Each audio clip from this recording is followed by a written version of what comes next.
Perkenalkan, nama saya Tazkia Wicaya Lisan, NIM A1C22012 dari kelas R003 Pendidikan Matematika.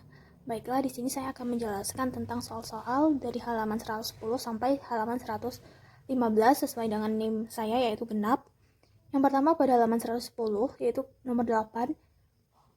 Pertanyaannya adalah, dua kulit bola konduktor ditempatkan secara konsentris atas satu titik pusat. Jari-jari masing-masing bola adalah R1 dan R2, dan muatan persatuan luas masing-masing torsi 1 dan torsi 2. Tentukan kuat medan listrik di mana-mana. Diketahui gambarnya. Nah, di sana dapat kita lihat lebih jelas bahwa R1 yaitu yang bagian biru, yang R2-nya dari titik pusat ke bagian hitam. Nah, untuk torsi satunya itu pada dalam bagian biru, dan torsi 2-nya itu adalah yang bagian warna hitam. Untuk mencari kuat medan listrik di mana-mana, maka menggunakan titik A, B, dan C, atau bisa daerah warna biru, daerah antara warna biru dengan lingkaran, dan daerah di luar lingkaran berwarna hitam. Yang pertama yang dicari adalah titik A. Titik A sama dengan EA sama dengan E1 ditambah E0, karena A ini dia berada di titik pusat. Titik pusat itu kalau dikoordinatkan itu 0,0, maka E1-nya sama dengan 0 dan E2-nya dengan 0, maka hasil EA sama dengan 0. Untuk titik B sama dengan EB, yaitu E1 tambah E2. Nah, E1 EB itu ini, yang ini E2-nya.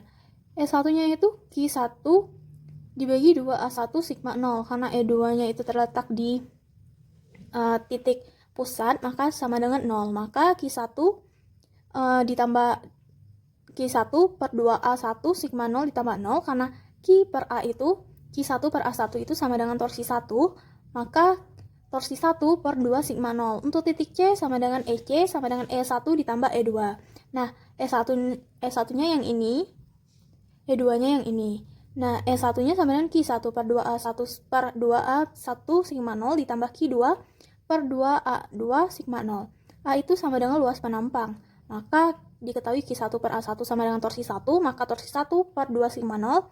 Dan diketahui bahwa Q2 sama dengan per A2 sama dengan torsi 2, maka torsi 1 per 2 sigma 0 ditambah torsi 2 per 2 sigma 0. Karena penyebutnya sama, maka T1 tambah torsi 1 ditambah torsi 2 per 2 sigma 0. Pada nomor halaman 111, saya memilih nomor 10, yaitu pertanyaannya adalah tentukan medan listrik pada jarak X sembarang dari permukaan pelat pada garis hubung dua muatan listrik. Pada kasus ini, kita seolah-olah memiliki dua muatan listrik yang berlawanan tanda atau positif dan negatif dan terpisah sejauh 2D. Jika posisi pelat diambil sebagai pusat koordinat, maka yang akan dihitung adalah kuat medan listrik pada koordinat X sembarang. Nah, dapat digambarkan Q1 itu merupakan pelang pertama dan Q2 itu sama dengan pelang kedua. Q1 itu adalah muatan 1 dan Q2 sama dengan muatan 2. Nah, karena di sini dia positif dan negatif, yang positifnya yaitu adalah Q1, yang negatifnya adalah Q2. Nah, karena dia positif negatif, maka dia akan tolak menolak. Oleh karena itu, ada sebagian yang ke kanan, ada sebagian yang ke kiri. Oleh karena itu, E sama dengan E1 ditambah E2, yaitu kita dapat tadi bahwa torsi 1 per 2 sigma 0 ditambah torsi 2 per 2 sigma 0. Maka hasilnya adalah torsi 1 tambah torsi 2 sama dengan 2 sigma 0. Pada halaman 112, nomor 12 yaitu adalah 4 buah pelat tak terhingga yang ditempatkan sejajar masing-masing memiliki kerapatan muatan persatuan luas torsi 1, torsi 2, torsi 3, dan torsi 4. Pelat tersebut didapatkan dengan spasi D1, D2, dan D3. Tentukanlah kuat medan listrik di mana-mana. Nah, dapat kita ada gambarnya, dapat kita gambarkan bahwa untuk ini dapat kita ketahui bahwa di sini adalah pelang pertama, pelang kedua, pelang ketiga, pelang keempat, dan pelang kelima. Nah, untuk muatan 1, dia muatannya itu dari pelang kedua sampai ke pelang kelima, atau dari D1 sampai D3. Sedangkan untuk E2, yaitu dia bermula untuk majunya itu dari D2 sampai D3. dan berikutnya itu ke kiri, yaitu dari D1 sampai ke plang 1. Nah, untuk yang E3-nya, dia dari D3 menuju plang 5, kemudian yang dia ke kiri, itu dari D2 sampai ke plang 1. Nah, untuk yang E4, dia itu dari ke kanannya itu dari plang 5 atau akhir dari torsi 4. Kemudian ke kirinya itu dari D3 sampai E4 atau kebalikan dari E1. Nah, untuk plang pertama yaitu E-nya sama dengan, karena di sini dia berada di sini, maka dia negatif. Maka negatif torsi 1, di sini torsi 1, torsi 2, torsi 3, torsi 4. Torsi 1 tambah torsi 2, torsi 3 tambah torsi 4 per 2,0, maka min torsi 1 dikurang torsi 2 dikurang torsi 3 dikurang torsi 4 per 2,0. Sedangkan untuk plang nomor 2, E sama dengan, karena dia berawal dari sini, maka torsi 1 ditambah dengan torsi 2 dikurang dengan torsi 2 tambah torsi 3 tambah torsi 4 per 2,0, maka torsi 1 dikurang torsi 2 dikurang torsi 3 dikurang torsi 4 per 2,0.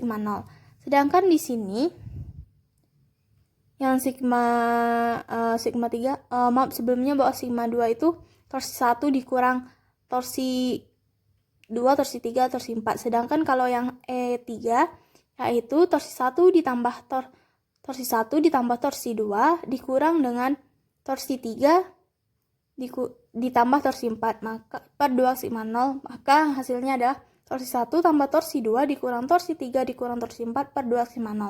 Sedangkan untuk plang kelima yaitu torsi 1 tambah torsi 2 tambah torsi 3 dikurang torsi 4 dikurang per 2,0. Sedangkan untuk plang kelima, E sama dengan torsi 1 tambah torsi 2 tambah torsi 3 tambah torsi 4 per 2,0. Bisa dikatakan bahwa plang 5 ini kebalikan dari plang 1. Kalau plang 1 kan itu negatif semua. Kalau untuk yang plang 5 itu dia positif semua. Untuk P totalnya atau plang totalnya dengan E total sama dengan 3T1 tambah T3 torsi 1 tambah torsi 2 dikurang torsi 3 dikurang 3 torsi 4 per 2,0. Di sini kita melanjutkan ke halaman 114. Karena di halaman 113 tersebut tidak ada pertanyaan pada soal genapnya, yaitu pada soal 14, maka di sini saya mengambil soal 16. Pertanyaannya adalah, sebuah pelat tak berhingga dengan kerapatan muatan torsi memiliki lubang berupa lingkaran dengan jari-jari R. Tentukan kuat medan listrik pada jarak H dari pusat lingkaran sepanjang sumbu lingkaran. Petunjuk, yaitu persoalan ini dapat dipandang sebagai pelat tak berhingga yang tidak memiliki lubang, yang memiliki jari-jari R dan kerapatan min torsi. Kuat medan pada titik P merupakan jumlah kuat medan yang dirasakan pelat tak berhingga dan kuat medan yang dirasakan lingkaran. Nah, di sana terdapat gambarnya. Di sana ada R, ada H-nya. Nah, maka didapatkan gambarnya bahwa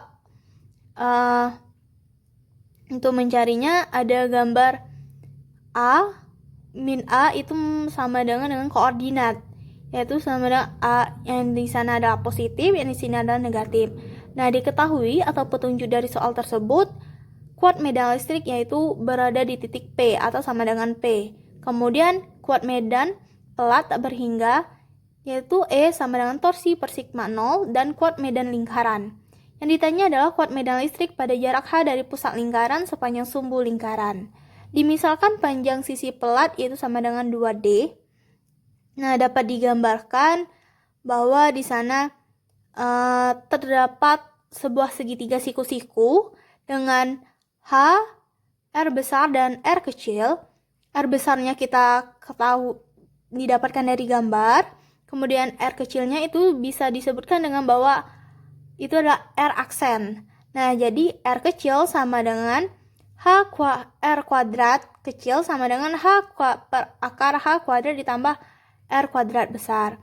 Nah, torsi ini sama dengan theta yaitu kerapatan muatan. Maka untuk didapatlah satu muatan dk pada sebuah segmen yang panjangnya dk. dk sama dengan Q per 2A dikali dk. Nah, dk yang di sini yaitu dk besar, dan di sini ada dk kecil yaitu ini. Kemudian 2 besar medan listrik DE di titik P yang ditimbulkan oleh segmen bermuatan yaitu DE sama dengan 1/4 sigma 0 dikali dk per R kuadrat sama dengan 1/4 pi sigma 0. Diketahui bahwa dk itu Q per 2A dikali dk per H kuadrat tambah R kuadrat sama dengan 1/4 pi sigma 0 Q per 2A kali H kuadrat tambah R kuadrat dikali dk. Kemudian yang ketiga adalah komponen medan listrik DE ke arah sumbu Y. DEN sama dengan DE dikali cos alpha. Cos alpanya adalah H per akar H kuadrat ditambah R kuadrat. Jadi, kuat medan listrik pada sumbu Y yang berjarak dan pusat lingkaran sepanjang sumbu lingkaran ialah DEN sama dengan Q per 4 pi sigma 0 dikali H dk per 2A kali H kuadrat tambah R kuadrat. Untuk halaman 115 yaitu 18 muatan sejenis sebesar K, Q berada pada titik sudut sebuah kubus. Panjang sisi kubus adalah A. Tentukan dipol muatan tersebut. Dipol total muatan tersebut. Diketahui bahwa muatan sama dengan Q dan R sama dengan A. Maka untuk mencarinya adalah menggunakan rumus potensial listrik muatan, yaitu P sama dengan K kali Q per R. Diketahui bahwa di sini dia kubus itu rusuknya ada 8, maka 8 dikali K Q per R. Nah, sama dengan 8 kali K, Q yaitu adalah Q, itu muatan, dan R itu adalah A. Maka didapatkan bahwa dipol total muatan tersebut adalah 8 kali K kali Q per A.